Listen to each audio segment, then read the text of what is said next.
All right. Good morning, everyone, and welcome to Colleague Self-Service 2. We'll start with introductions. My name is Andre Ortiz, Training Services Coordinator. Let me pass it over to Nick. Nick, how's it going? Hey, good morning, everyone. I'm Nick Montez, the Director of Enrollment Services. All right. We also have Brian. Hello, everyone. Good morning. Welcome back. My name is Brian Ebelo. I'm the Supervisor of Academic Services. And Miss Ursula. Is Miss Ursula in the room?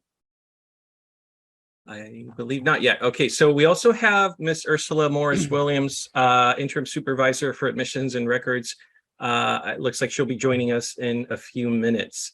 But we want to start off with obviously a little bit of information about colleague self-service and why we're switching over, right? A few notes on WedAdvisor. WedAdvisor is being discontinued by Ellucian. They're no longer supporting it, which means change has to happen, right? But fortunately, that change means that we do have a system in place. As you can see, it's colleague self-service. And we've been using it for quite a bit now, since the end of last semester. Excuse me, you might have noticed that. Oh, Brian, go ahead. Actually, clarification. We've been using self-service since end of term spring for for positive attendance rosters. We did a soft launch for summer of 2022. So summer faculty did get a preview of self-service, and I believe it's not fully deployed yet for this semester, but as far as faculty is concerned, I think we're all there. Yeah, so a couple of notes on that. Yes, I apologize, Brian. I think I was thinking full term when I said the end of sorry, but no, you're correct. You're correct. We did start off at the end of spring. In the summer, we actually launched it for student enrollment. So we were doing a phase-by-phase approach because it is a new system, right? We're testing out individual components because we are basically switching everything from WedAdvisor over to colleague self-service. So anything from like enrollment for students, for faculty overview, like rosters, grades, and all that, employee information, your tax information, your pay advices, your leaves, all of that is going to switch over, but we're doing it little by little because obviously if we open up all the floodgates, that's when things can start going wrong pretty quick. So we are switching over. Right now, we are focusing on the faculty overview aspect of it. Again, rosters, grades, positive attendance. We're going to talk about all that. But we also need to make a note. Just because you were able to do something in the former system, WedAdvisor, doesn't necessarily mean that it translates over to colleague self-service. And the reason why is because colleague self-service, I mean, the whole point of self-service is not just for us to be able to do these things on our own, but also for students. And we also have to acknowledge that just like you have obligations of turning in grades or doing positive attendance, students also have their corresponding obligations of deciding whether they need to drop a class with or without the W, like after Census, which we're going to talk about later.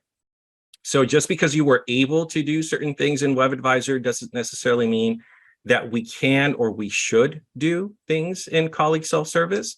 But we'll get to that point when we're talking about Census.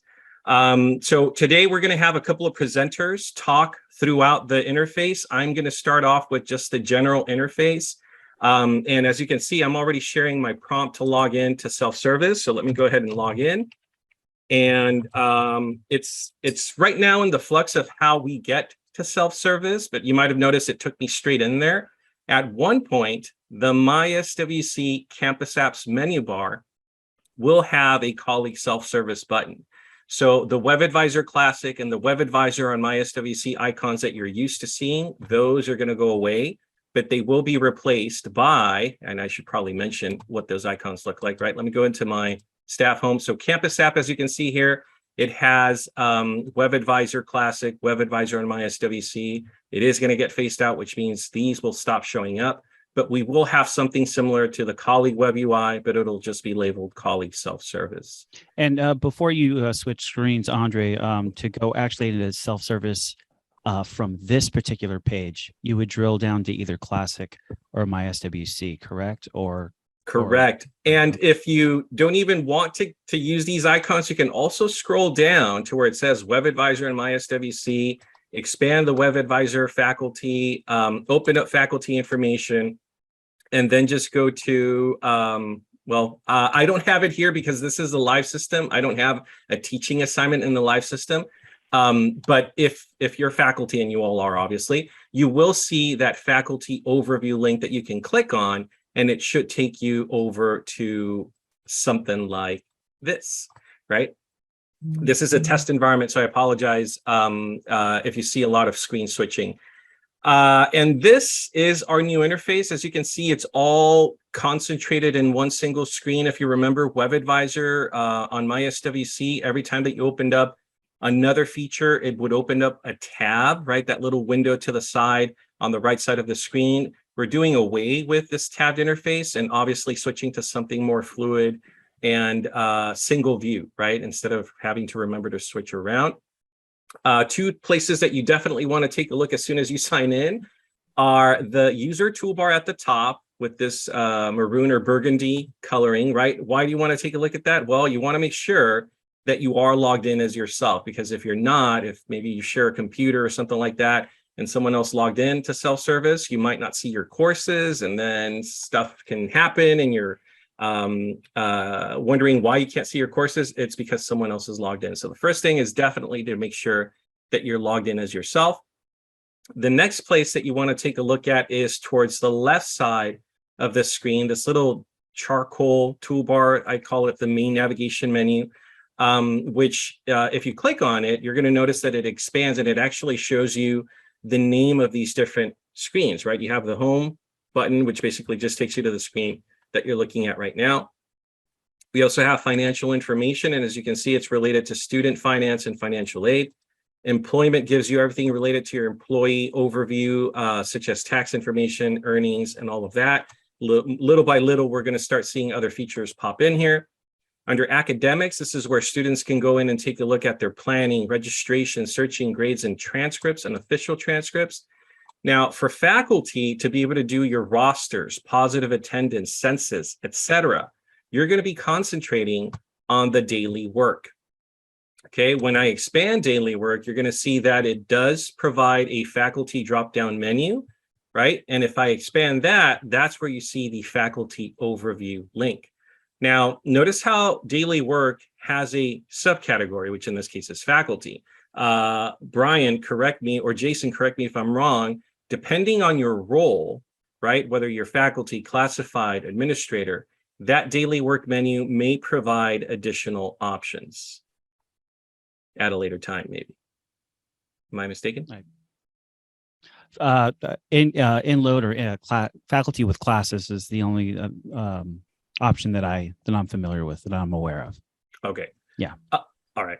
So obviously it's not that big of a deal, right? Because right now this is what we're trying to showcase, this faculty overview, where you are trying to access rosters and attendance and all of that. Did you have a question, Brian, or comment? No, actually, someone left a comment. Lisa mentioned that her advising assignment for counseling is there.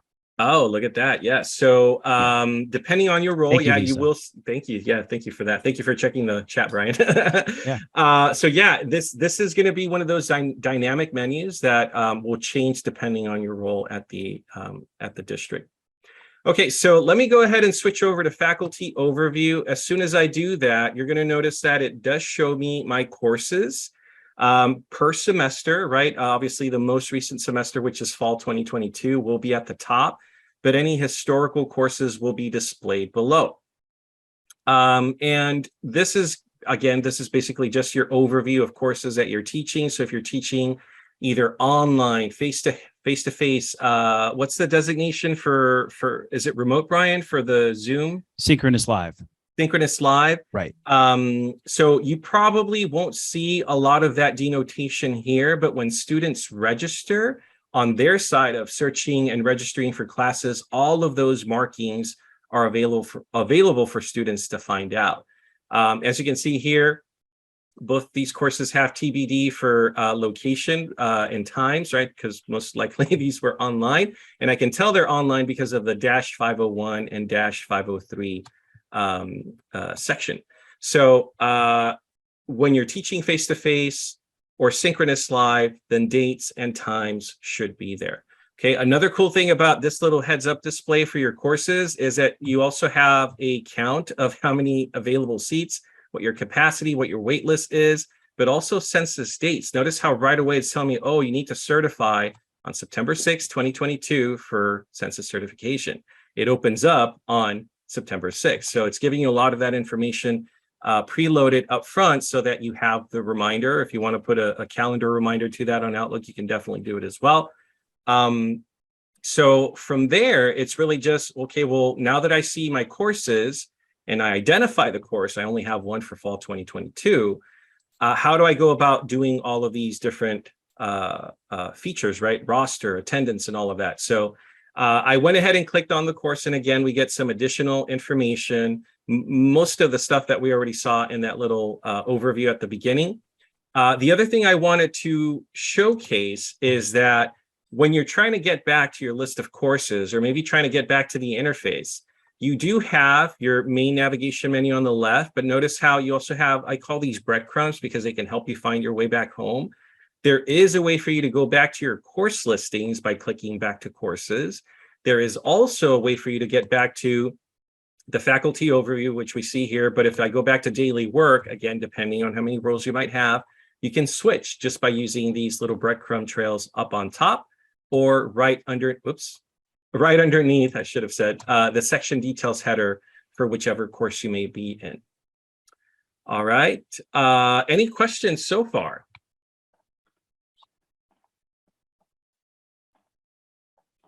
Okay, and let me turn on the chat. So Andres, we're going to talk about waitlisted students later down the road. We're actually going to go in order as you see. I call these subscreens for roster, attendance, drop roster, census, waitlist. As you can see, you'll have to wait, haha, pun intended, till the last subscreen that we're going to be talking about. But we are going to talk about all of these in row. All right. Jessica has a hand. Jessica White. Oh, yes, Jessica. Jessica Whitsett. Hi. Hi. I apologize because I'm sure you covered this already, but can you show me where you got to here from my SWC? I thought it was an app, but I'm not seeing it in my Yes. SWC. And so could you do that one more time, please? We don't have the app button available under campus apps. Okay. At a later point in time, we're going to remove WedAdvisor Classic and WedAdvisor on MySWC to now show colleague self-service. But in the meantime, what you're able to do is if you're already in the MySWC page and you scroll down on the left, actually you can get to it from WedAdvisor and WedAdvisor Classic. But if you scroll down to the section of WedAdvisor and MySWC, you open up your WedAdvisor for faculty, go into faculty information. I don't have the menu here. And I think it's actually because I'm not logged in on this WedAdvisor. But you should see a faculty overview link that can take you straight into the new self-service. Did that work? Did it work for you? No, it just says, well, it says faculty information, and then it says like attendance roster, all of that stuff. So I could just click on one of those and it'll bring me in. Do you have view course sections? If you have that one, click that one. Yeah. Yeah. And as soon as you do That's that. where it is. Okay. Yeah. View course sections. Thank you. Yes. Actually, it looks like Kimmy went ahead and she clicked on search for classes and then clicked on the SWC on that page and it brought her to the self-service. So yeah, because student enrollment or registration is also available now in self-service, it can take you to those two spots. But you might notice that other features like your leaves, right? Those are still currently on WedAdvisor Classic and MySWC. Gotcha. Okay. Thank you. I'm sorry to interrupt, but I was lost. So I appreciate you taking the time to get me here. Thank you. All right. So Nick, do you want to take on rosters for right now? Sure. You're okay. I'm fine with you controlling and I'll just do the talking. Is that good, Andre? That works. Okay. I'm sorry if I'm a little slow. I've got a window within the window. It's sort of like this Inception thing going on. I couldn't scroll down, but now I'm able to. So here we go. There we go. Okay, perfect. So Andre is on the roster screen. So with that subscreen, you'll have the most active list of your students that are in your class, and you'll have their corresponding email addresses that you see over to the right there. With this screen, you have the ability at the top right to be able to print, email all, or even export them to a comma-separated value file. Yeah. Now, the emails here obviously are like test emails from colleague. Again, this isn't the live system, but it will reflect their institutional emails and that export feature. And we apologize if you can't see these buttons that I was highlighting right now or circling. If you have your Zoom video pane on the right side of your screen, you can go ahead and move that to the left side. That way you can appreciate the buttons that Nick was just referring to. Now, your CSV files that you're able to download the roster in, these are compatible with Excel. So if you just want a physical roster with you as a digital file, you can definitely go ahead and do that as a CSV. All right, next screen, Nick, attendance. All right, our next one, yep, attendance. So this is where, if you have a positive attendance class, this is where you're going to have the ability to enter daily attendance for your classes. And this can also be exported to a CSV file. Yeah, and actually, let me go back to my summer course. Actually, wait. No, this one's not going to work because this has no attendance either. Yeah, no section meeting exists. I think this is when I was logging on as someone else. Let's see. And obviously, because I'm trying to access fall, right? Attendance is not available yet. Right. So I would need a summer course. Let me do a quick.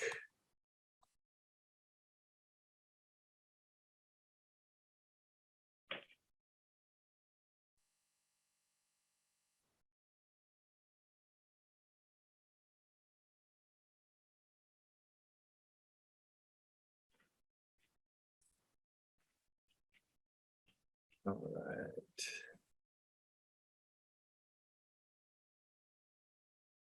Okay, so I apologize for that. Let me go into summer 170 or summer 2022. Here's attendance. There we go. So that one's a little bit better. So this has obviously students in it, and as you can see, I'll let you take it away from here, Nick. I don't know. You're right. You're right on, Andre. That's so with this screen now, with this sub screen, you have the drop down with a list of options for each student, as well as the ability to add comments. So now comments are per student per daily basis, right? Comments are limited to 50 characters. But as you're entering attendance, you're going to start noticing these little tickers go up and indicate the total tally of present, absent, excused, or late. And just because you see this select date, which lets you go back in time across your semester, Nick has a recommendation when it comes to entering positive attendance. Yes, please maintain these, if at all possible, daily, but for sure weekly. Because what happens is we need to collect this for apportionment purposes for our 320 report. And being that now the information is coming directly from you to us, it's very important that that's entered expeditiously and accurately. Okay, I have a question from Alma about the student email feature. Alma, what is your question exactly?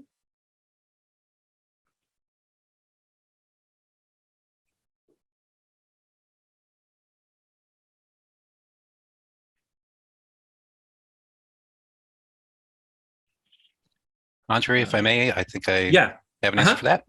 If you return to the roster, yes, you can see that there is the student's email address is listed on the right-hand side.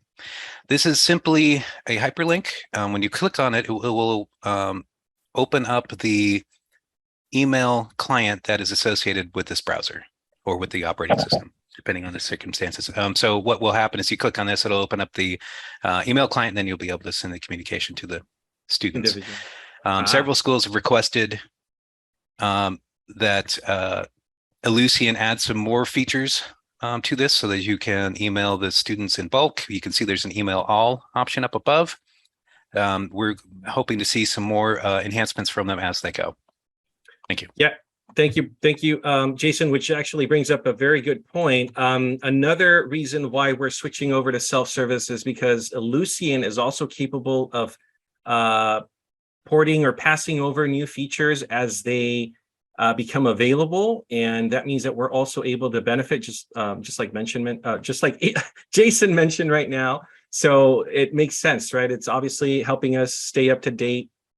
Again, the whole self-service concept behind it is, yes, I do my part, the system does it, and students do their part as well, to obviously provide accurate information for reporting and all of that. So and it's just inevitable, right? Progress requires change. So here we are looking at self-service. So I have a comment. It says, I teach a certificate course and allow students to make up few days during the term with assignments and outside study opportunities.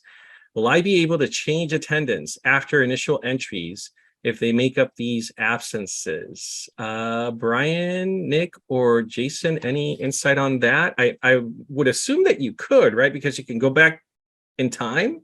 Yes, you may. If you selected absent, for example, you can return to the previous date, which you can use that drop down over which you have your mouse right now, and simply change that value. And then perhaps add a note, explanatory note. Exactly. Yeah, that makes sense. Thank you, Jason. Awesome. Okay, I'm so sorry to interrupt. My mic is working now. Sorry. Oh, you're fine. Okay, but so letter P means present. The person was present. A is absent. E is what again? Excused. Absent, excused. So if they gave you a heads up that they were not going to be there, that's an E. And then L is for late. Okay. And for those of us teaching online, since we went through the DEF training, the attendance is based on obviously assignments, but to drop a student, it would be the last assignment, not the last time they logged into the course. Is that correct? That's always been my understanding. Or even for positive attendance. It's the date of the assignment, not the last date the student logged onto the course. I think we might have brushed on this last session. Nick and Brian, do you recall if we covered something like this, that it might be something that's like faculty dependent, or was that for like last date of attendance? Oh, it was for this. We encountered it yesterday, and I know that one of the faculty members actually put in the chat box the policy or what to go by, and I believe it's exactly what was just described. If I may contribute as well, for fully online classes, there's no schedule, as far as I understand, entered into Colleague, which is what feeds this information here. And so there would be no dates to select in that given course, and you probably wouldn't be taking attendance in the same manner that you would for a face-to-face class or hybrid. Angela had her hand up. Okay. I did, thank you. Yeah, so for the asynchronous online courses, they don't have attendance or the attendance is checked because if you turn in a specific assignment, that's how they work that. I have a question about, this is the first time that I'm teaching in a synchronous online class. They switched mine from from asynchronous to that. So that means that I'm guessing I would have a positive attendance since I do have to meet lecture-wise twice a week. I guess that's my question. I would be coming in and checking attendance.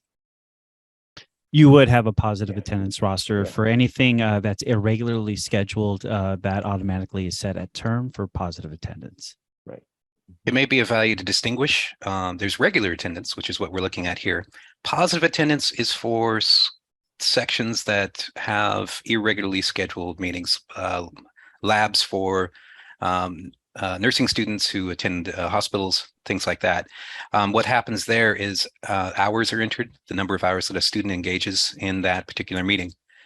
Standard attendance, the schedule is already set. We know when the class starts, we know when the class ends, we know when the meetings are happening. So those would be more this model here, where you could simply say whether the student was present or absent. Awesome. I do have a question, and Jason, hopefully it's possible.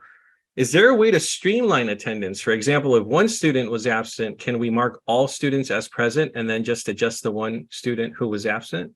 Absolutely. You see that update all up in the left there? Oh, look at this. Yeah. Select it. You can set them all to present or absent, then go to the student in question and set them to the other value. That's beautiful. That's beautiful. Hopefully, David, you saw that, and you can all take advantage of it now that David asked the question. All right. Anything else on attendance, Nick? No, I think that is it. We're moving on to census. I do have one for Janice R in the chat. Oh, we got a question. Oh, yes, Janice R. Yes. Hi, good morning, Andre. I teach ESA classes, exercise classes, so I'm a little confused on positive and regular attendance. If you know when my class meets, it has obviously scheduled times. Do I then just log in after class and do attendance, or am I just keeping it personally for me? I'm a little confused.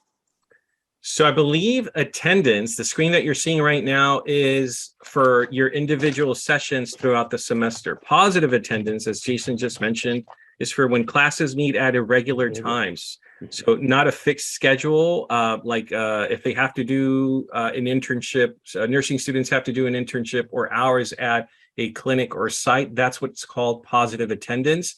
This is really just to keep track of how many students were there that day, how many were absent. If they're absent too much, right, then do you drop them if it's within the period of you being able to drop the students, which is census, which is the next screen that we're going to see. So this is really just your daily attendance screen.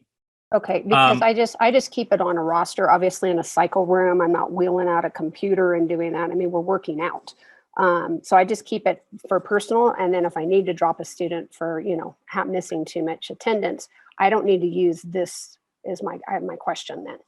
So this is what we are using for the accounting purposes for that report that was mentioned earlier, the 320 report, the attendance report, which is in fact entrenched with financial aid, right, Brian? If students miss like more than 60% of the sessions, then they have to do some retribution of the financial aid they received. So it is important that attendance is entered. If you're doing manual attendance on your own book, that should really be passed on to this screen for your class. Okay, so to clarify, I go teach my class, I jot it down, whose thing, and then later on, when I'm in front of a computer, and we're not sweating our butts off, then you guys need me to do attendance for a regular class that has a designated I meet Tuesday, Thursday at 4:30. Correct. Yeah, and if, for example, it was just one student that was absent, you can take advantage of that update empty records to present and just switch the one student that was absent or two students that were absent. There's no save button, as you might notice. As soon as you change a value, it automatically saves. So there's no individual saving that you would have to do for either all students or those changes that you would make if you're taking advantage of update all. Okay, so you, just to clarify, you do need us, doesn't matter what, you need us to enter on this screen attendance, whether it's positive or just our own regular who came to cycle that day and not. Exactly. Your regular attendance, yes. I think Jason might have mentioned that when there's a class that has a positive attendance besides the attendance, you will see a different screen that actually requires you to enter hours, not necessarily just mark someone present, absent, excused, or late. Okay, thank you for the clarification. I will do that, but it'll be after class. Yeah. And just like Nick mentioned, you can do it daily. It doesn't necessarily have to be during class. Right. It could be later, but you don't want to let it bundle up on you for more than a week. So if you could do it at the end of every week, that helps. That helps not just admissions and records with the reporting, but also helps you with not having to do all the work at the end. All right. Thank you. Appreciate it. No problem. Thank you. All right. And Carrie is also throwing a comment. There are computers in most WISA classrooms you could log into and take attendance after each class. Yeah, I mean, if you want to, you could probably even, I'm not sure how practical it might be to do it on a cell phone or a tablet, Jason. I'm not sure how the interface might look, but I'm pretty sure it could be done, right? This interface is fully reactive, meaning that it will reshape itself depending on the device you're using. There you go. So yeah, if you wanted to take attendance inside of an exercise science class with a mobile device, you could. I guess options are better than limitations at this point. Thank you, Jason. All right, Nick, census. Now, census. Go ahead. I was going to say, you're probably noticing that the first thing that we get to see is there is no census certification for this section, and Nick is going to tell you why. No, wait, say that again, Andre. So I said we should be able to see a census. Oh, well, because we haven't started yet. That's exactly correct. why. Let me slightly correct that. This is the summer section you're looking at. Oh, I apologize. That would really have an issue. Yeah. So the census was already certified for this, and that's why there's none remaining. Here we go. There we go. That looks more valid to this point. Thank you, Jason, for catching that. Absolutely. All right. So here's where you're going to certify your students and make sure, you're going to drop students for non-attendance or those to clear your roster by the census date. And here I know at the top, you're able to view the census date, and the lower part is where you're going to certify. Sorry, it's right up here. What Nick was referring to, that little information bar at the top, right? When I click it, it would show, I was getting a message yesterday to the right of, oh, there it is, like that, 8/31/2022. I think Jason might be working his magic behind the screen here. There's that certify button that Nick was mentioning. As you can see, I can't click it yet because it's not August 31st. But yeah, here's the roster, here's the certification, and as soon as 8/31 hits, that feature becomes available.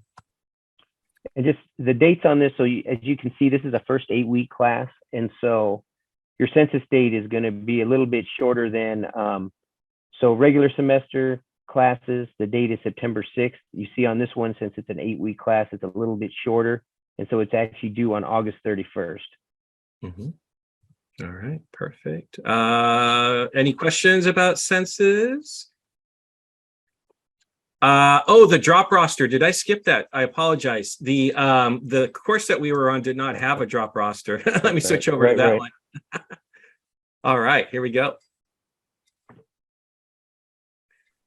All right. So go ahead, Andre. Oh no, I was just going to say again. If you look at the first message that we see as soon as we enter the drop roster, it's giving you some information already. But I'll let Nick take over. So with the drop roster here's where you have the ability to drop students. Obviously, it says drops are not allowed during this period because it's going to wait until the first day of the semester, which is going to be 8/22, and then you will be able to drop students through the census date. Mm-hmm. Yeah. All right. I think we did census grading. Grading. Yes, we're in the home stretch with grading. So actually, this is a fall course, so grades are not available yet. Let me switch back to summer so that we have something that we can grade. And I apologize for the flipping back and forth, but as you can see, we do have to do this in order to showcase the individual features or subscreens on faculty overview. And as you can see, there is an overview, but if I switch over to final grade, Nick, this is all you. All right, then we switch over to final grade. Here's where you have the option, obviously, of assigning a letter grade, or actually even if a student is not attending during the semester after the census date, you actually also have the ability to issue a student a withdrawal on this final grade roster.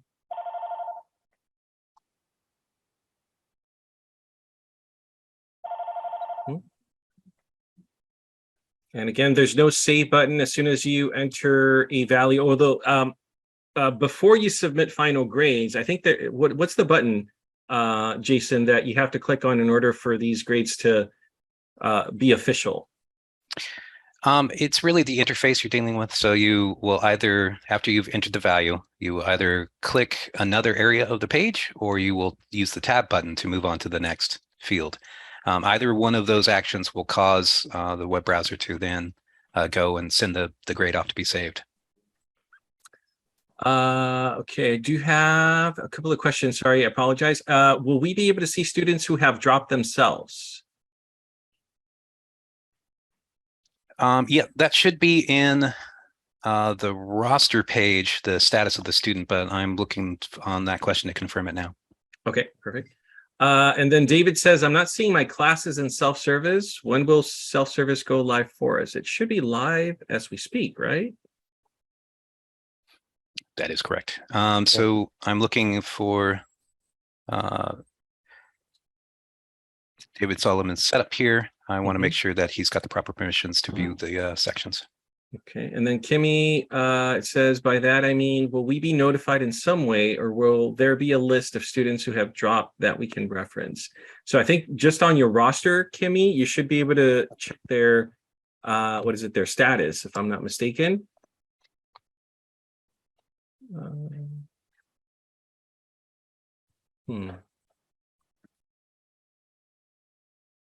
Oh, this is summer. Hold on one second.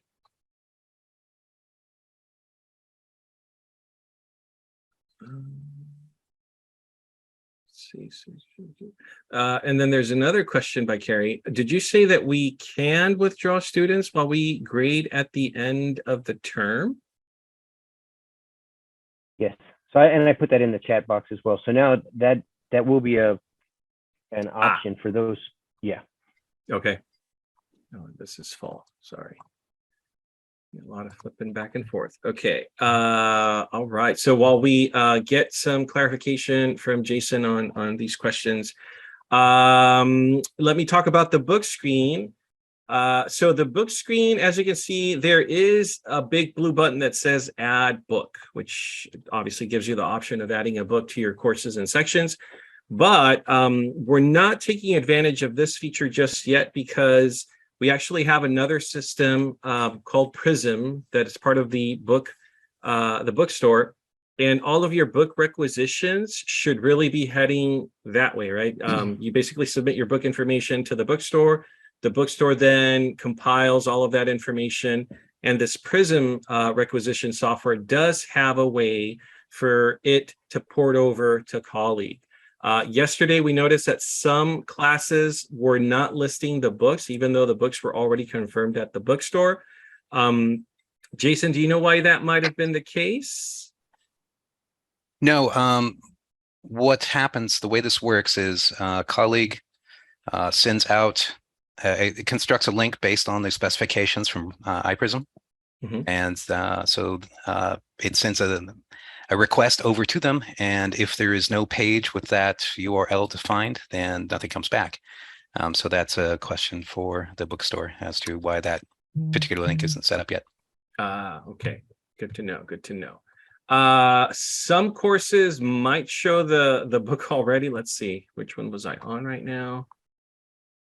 Yeah, so that one doesn't have it yet. We did find some course sections were listing a book, some were not. So yeah, definitely check with the bookstore to make sure that that information is being passed over. Okay. There's there are a couple questions in the chat. Yeah. One from JD Davis and then also Lisa Rodriguez. So JD Davis, when you click on the deadline date, can you explain the difference between last day to drop without a grade, last day to drop with a grade? Was that on grading? I think it was, right? Yeah. Switch over to when you click on a class, it's middle left, right below seats available. Right. Deadline dates. Right here.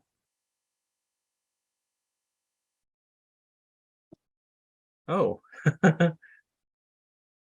Oh, this was for summer. That's why. Yeah. So let me go back into fall and go into deadline dates. So last day to drop without a grade. I think that's without like receiving a W, correct? Brian or Nick? Nick. Wait, which one? Last day to drop without a grade and last day to drop with a grade. One's with a W, one's without, correct? Right, that is correct. Okay. Yeah. So I guess it's in order for the student not to show the W on their transcript, in order for them to not get a W, because past August 30th, if they drop on their own, they would receive the withdrawn. If they drop it before 8:30, which I think it's still scheduled adjustment period, right? That would void them getting the W on their transcript. It's like if they never signed up for the class. Yes, and then their last day that they can drop with a W is that September 30th. Mhm. Since that class ends like 10/14, so that's why it's a little bit different. Yeah, Kimmy's saying the withdrawal deadline is October. That means that they would receive the W. Well, this is a short session, first Oh, 8-week that's session. right. That's why. Yeah. Yeah, that's why those dates are pushed back. This isn't a regular 16-week session. Yeah, this they actually will ends in October. Yeah, they will adjust based on like the overall length of the course. Correct. Thank that's you for that. correct. That's correct. And then Lisa had the question of how will we know if students were dropped due to lack of vaccination? Is there a way for us to know if they submitted their vaccination for crashers? I think, and this is a wild guess, for them to be admitted into the college, they need to submit their vaccination status, correct? Even before they can actually register? Yes. Yeah, so I don't see how that might affect their ability to enroll if they submitted vaccination proof prior to even enrolling. And I'm pretty sure there's no way to like bridge that information into enrollment, right? I guess we're screening it before they're actually enrolling courses so that it is not an issue for them. Does that make sense, Nick? It's screened throughout. I know that like Lisa's saying, we're going to be doing a drop for those students that did add, and then we confirm that they did not complete all the vaccination requirements. So that's either going to happen today or tomorrow. So they can enroll, Andre, without submitting their vaccination status. However, they will be automatically dropped when they run the report to see who has submitted those or not. They will automatically drop them from any class, any in-person class that they enroll. Okay. All right. So those that have like medical exemptions, those should be fine though, right? Medical and religious Yes. exemption. Medical and religious. Perfect. Awesome. Are we able to drop the students all the way to the withdrawal deadline? no, that's one of the features that Andre was talking about as far as there's a difference now with self-service versus WedAdvisor. And so there's not after census date, there's not a way to do that. But that's why the option is there at your final grade to be able to issue that W. Mm-hmm. And at that point, it's really the student's responsibility to decide if they want to drop with a W. Yeah. All right. Thank you for that. Brian, permissions. And let me make sure I'm on the right section for fall. Yes. Right. All right. All right. Sounds good. So permissions, the tile that we want to focus on is add authorization. Permissions is formerly these are called add codes. They are now called authorization codes. So if you look at the third column going in, you'll see a list of authorization codes that you're going to print out or export out. What's different from WedAdvisor to self-service, you'll notice you'll have a combination of letters and numbers for these authorization codes. So a few options here. Obviously, by default, you're able to print these authorization codes to distribute to your students. From there, the student will use that authorization code to enter into the classroom, and that student's name will appear for that add code, and that add code would be considered used. Now, if you intend to actually distribute an add code to a student and that person decides not to do anything with that add code, you do have the option to revoke. That's that feature there. And then from the list of students from this list, from those that you give add codes to, if you want to sort by student, you do have that option to the far upper right. Search, right? Yeah, to search by student. So that's either by ID or student name. So one takeaway for authorization codes, add codes, those those go live on the first day of class. So students cannot use those add codes until the first day that the class starts. So for those that start for the second 8 weeks in October, you may have an add code for that student that will not work until the first day of that class. So they're not available until that time. Okay. And then if we hop over to the wait list, I can go ahead and talk about that. All right. Sorry, we kept you waiting. I think it was for David, right? Let me see, David. Was David the one that was asking about wait lists? It might have been. Oh, I'm not sure. Yeah. So for the waitlist feature, a couple of things that's different from WedAdvisor to now is you're going to notice that you'll have an active waitlist and a non-active waitlist. And Andre, can you scroll down really quick to see if this is a fall 22? Oh, sorry, it was my vertical scroll bar. Sorry, it was a tiny sliver on the, There you go. So this is a fall 2022 semester class. It's online. It's a section number 501. You have a wait list, and it's an active wait list. Once this class goes live, then of those that are on the active wait list will be removed from that wait list, and there's going to be another feature here called the non-active wait list. So those students will be moved from the active wait list and onto your non-active wait list. Why is that important? That's important because once it's the first day of class, you're not going to click on your active waitlist hyperlink. You're going to click on the one below it called non-active waitlist. You'll print that out, and then you're going to manage that list along with your crashers. So that's how to gain access to that waitlist. All right, and as you can see here, if just to kind of skim over some of these elements, you got student name, ID, the date that they added, and also rank, that's in sequential order, and then also the status and the status date. Mm-hmm. And there's also an email feature here. You can individually email the single student or email all. I mean, if you just want to do a blanket email saying there's no more room, sorry for that, you can take advantage of it. So yeah, Jessica. Yeah, I saw that. Go ahead. Yeah. So yeah, just going back. So basically, inactive waitlists are for classes that haven't started yet. Once the class has started, those that are on the active waitlist will move into a non-active waitlist. You're not seeing it here because the class hasn't started yet, but it's going to look very similar to what you're seeing here, this active waitlist as a hyperlink. So you're going to click on the non-active waitlist once your class has started, and then that is how you're going to gain access to your waitlist roster. And that's what you're going to compare with your crashers. Can I help with the reason for that, Brian? Sure. So our current practice is that on the first day of class, students who were on the waitlist do not implicitly have preference over students who crash on the first day. There is an assumption in the way that self-service works that students who are on the waitlist do. So if there's a student still waiting on the waitlist who did not appear on the first day, they will nonetheless get preference over students with add codes. So what we do is on the first day of class, we close the waitlist. Those students, if they have not been able to take advantage of the waitlist to that point, they need to show up first day said class and get an add code, and everybody has the same chance to get an add code and get into class. We leave the inactive waitlist available and visible for you so that you, if you so choose, can use the waitlist as an order for determining which students will get an add code.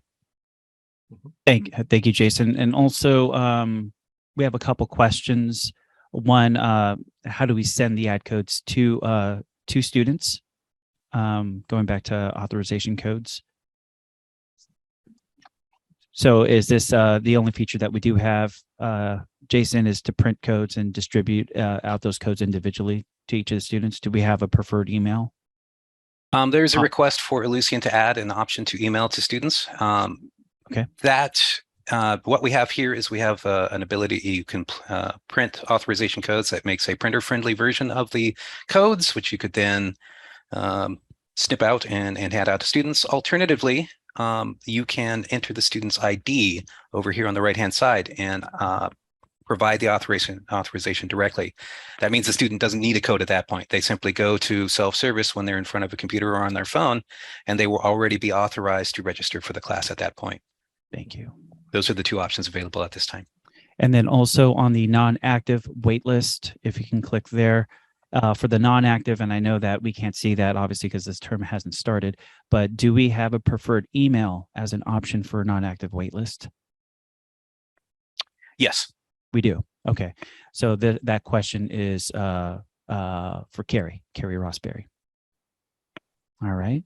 And then, so that concludes for the wait lists. I know that there is a process in moving students from those that are on the wait list for seats that open up for people who either drop for whatever reason. And I know there's a 3-day period for that student to act before they move on to the next student, and that happens constantly. So as those students are moving into the class, as Jason mentioned, once the class has ended, whether you're a waitlist or crasher, there is no rank. Okay. Well, I would like to give the slight modification that the list of students, when you open the inactive or you view the inactive waitlist, they are in the order that they added themselves to the waitlist. For those teachers who wish to follow the order in which they added to the waitlist, you simply choose the first, the second, the third, and so forth. We have a question. If a student is on the wait list and is emailed a spot opens, if they don't respond, do they get dropped off the wait list or are they bumped to the bottom? To my understanding, if they fail to respond to the wait list within 3 days, they are dropped from the wait list. They're moved to they're completely inactive. They're completely removed out of the wait list. That's right. I have an incident, a couple of incidents that happened to me during the summer using this new system. First of all, just a quick question. Students cannot add the course without the faculty authorization code. Is that correct? That's correct. Okay. Okay. They should, but they should not be able to do that. But yeah. Okay, because I did have an incident during the summer where all of a sudden a student's name showed up on my roster and I had not given that student the authorization code. Right. Okay, so I don't know what happened there. In fact, I lost track of that. I think I reached out to you, Nick, or whoever I reached out to. So I didn't know how that student got on there. But there was also an issue with the non-active and active wait list. They were not triggered. And so even though I could see the authorization codes and although I had given them out to students, they were not turned on, for lack of a better term. How can we avoid that for faculty? Because I know those of us who teach this during the summer is a much smaller pool than obviously those of us who also teach in the fall. And I would hate to have that cause the kind of confusion. It was nothing that I did wrong. And Nick, you were great. I kept reaching out to Nick. You were wonderful and with your patience in answering and replying to all of my concerns or questions, but that did happen. So will that be taken care of and or how do we avoid that from happening? Regarding the waitlist, the reason that we close all the waitlist on the first day of class is to overcome the problem you were describing, where the student had an authorization code but could not actually register. They were authorized to register, but they could not, and that was because of the waitlist. That was one of the things we discovered that was not in the documentation from Ellucian, unfortunately. The waitlist was given preference. So we have an automated process to close the waitlist on the first day of class so that everybody who has an authorization code is able to add at that point throughout the add period. As far as the students who appear to be able to add themselves, I believe we discovered that there was a pre-registration period bug that we were able to correct. So you should see neither of those two circumstances at this point. But please let us know if anything else does occur. We will resolve those as quickly as possible. All righty. Well, we're at the hour, actually 2 minutes past the hour. We apologize for that. So what we'll do is, it looks like this might be the official recording to this one, right? Up until now, that we share with everyone, along with the reference guide. We have a PDF reference guide that I meant to share earlier today. I just forgot, but we'll send you an email along with the link to the recording. And if you have any questions, I guess after that, please let us know. We'll do our best to make sure that all your questions are answered. Otherwise, all we have to left to say is thank you. We wish you an awesome fall 2022 semester. Hopefully we see you for opening day, either virtually or in person. But thank you all, Brian, Nick, and Ursula. Thank you so much. Jason, thank you so much for stepping in. Thank you, Jason. You are a wealth of information, and we're so lucky to have you with us. Thank you. Thank you all. Welcome back. Have a great semester. Bye, everyone. Have a great fall, everyone. Take care.